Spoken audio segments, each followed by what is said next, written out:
8 a.m., December 7th, 1941. Over 350 Japanese aircraft bombed the American naval base at Pearl Harbor, Hawaii, an attack so unexpected and destructive that it would lead President Franklin Delano Roosevelt to describe it as a date which will live in infamy. This attack catapulted the United States into World War II, a global conflict that would continue for another 3 years following the attack. For Japanese Americans, the war soon became more than just a conflict between the United States and another nation, but a conflict between themselves as free citizens and their own government. Anti-Japanese sentiment in the United States traces back to the early 20th century, when many Japanese people immigrated to the United States to find work, usually on farms. Anti-Japanese organizations, such as the Asiatic Exclusion League, were started with the goal of restricting immigration and preventing economic and social mobility for people of Japanese descent. The Asiatic Exclusion League's influence led to the Alien Land Law of 1913, which prevented the ownership of land by non-citizens, primarily affecting Japanese farmers, and the Immigration Act of 1924, which banned all Asian immigration to the United States. Anti-Japanese sentiment hit its peak with the bombing of Pearl Harbor. Following the declaration of war against Japan, Japanese Americans were classified as 4C enemy aliens, making them both ineligible for military service and seen as a foreign threat to American security. Along with this, a series of public laws were put into effect, the most famous one being Public Law 503, which prohibited Japanese Americans from leaving the military zones to which they had been assigned along the west coast of the United States. Executive Order 9066 was also signed, establishing the infamous internment camps that were concentrated on the west coast but also present throughout the rest of the country. The camps were often located on fairgrounds and racetracks, which featured buildings unfit for human habitation, such as horse stables as bedrooms. The conditions in these camps were so bad that President Harry Truman would later refer to them as concentration camps. Unlike previous legislation against Japanese Americans, these laws affected second-generation Japanese American citizens, or Nisei, as well as their first-generation parents. While Japanese Americans were being forcefully migrated into the internment camps, the US government pushed out a series of propaganda videos that attempted to justify Japanese internment by explaining the threat that citizens of Japanese descent posed to homeland security, and describing the willingness of Japanese Americans to comply with the evacuation orders. These propaganda videos also served to portray the US Army soldiers managing the evacuation as kind and generous towards the Japanese Americans, a perspective that helped gain favor for internment among other American citizens. The government was not the only force pushing out propaganda, as many political cartoons were published at this time that caricatured the Japanese government and its leaders, and depicted Japanese Americans as being national traitors. Songs were also written that reflected the American superiority complex over the Japanese, and further villainized all those associated with the Empire of Japan. The Japs and all their hooey will be changed into chop suey, and the rising sun will set. In general, propaganda served to further convince Americans that Japanese immigrants were a threat to their security, and that internment was a perfectly justified and even beneficial thing.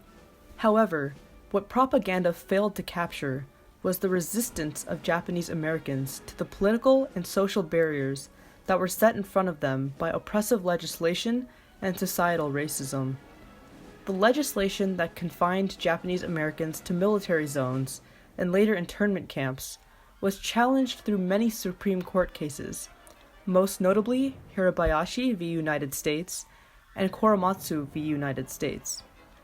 While both of these cases ended in favor of the US government, they showed that Japanese Americans were not going to quietly comply with the unjust policies that were meant to ostracize them, and would instead fight to be seen as equals to all other US citizens. in the internment camps, a loyalty questionnaire had become the subject of controversy and discontent. The questionnaire was intended to assess the loyalty of Japanese American citizens, specifically whether they were loyal to the United States or Japan. The last two questions of the 28-question survey were the most controversial, as they asked whether the Japanese Americans would be willing to serve the United States on combat duty, and if they would be willing to swear their unqualified allegiance to the United States, in addition to forswearing any allegiance to the Empire of Japan. The questions were seen as a trap, because first-generation Japanese Americans were still legally barred from citizenship, so by renouncing their allegiance to Japan, they were rendering themselves stateless.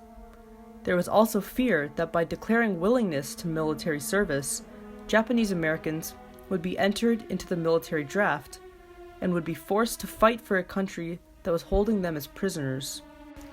Those who answered no to both of the questions were sent to a segregated internment camp at Tule Lake, where they were held as military prisoners.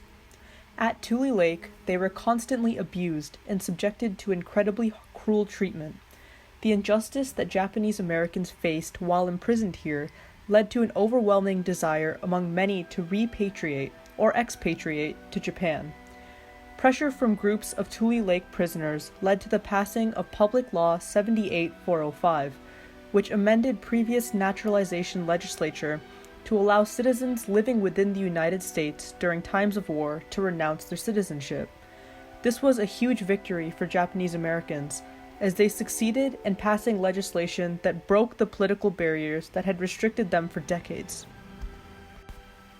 However, a greater show of resistance against the social barriers posed by racism actually came through their compliance with a government action, the formation of the 442nd Regimental Combat Team, a segregated Japanese American unit voluntarily drafted out of the militarized territory of Hawaii and the mainland internment camps.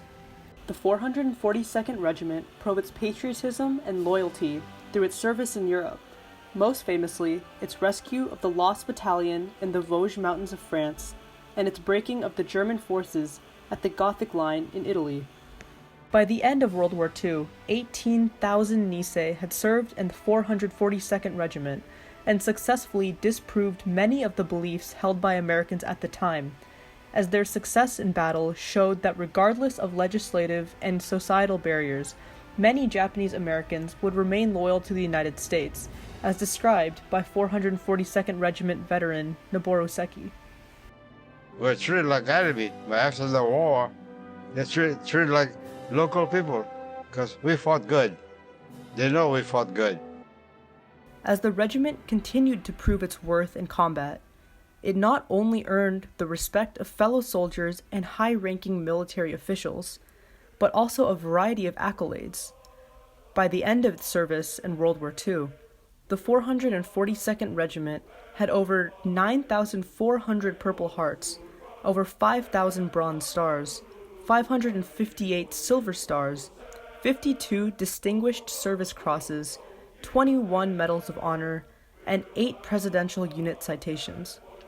It had become the most decorated military regiment for its size and length of service in American military history, and though it was briefly inactivated in 1946 following the war, its legacy continues to inspire Americans today.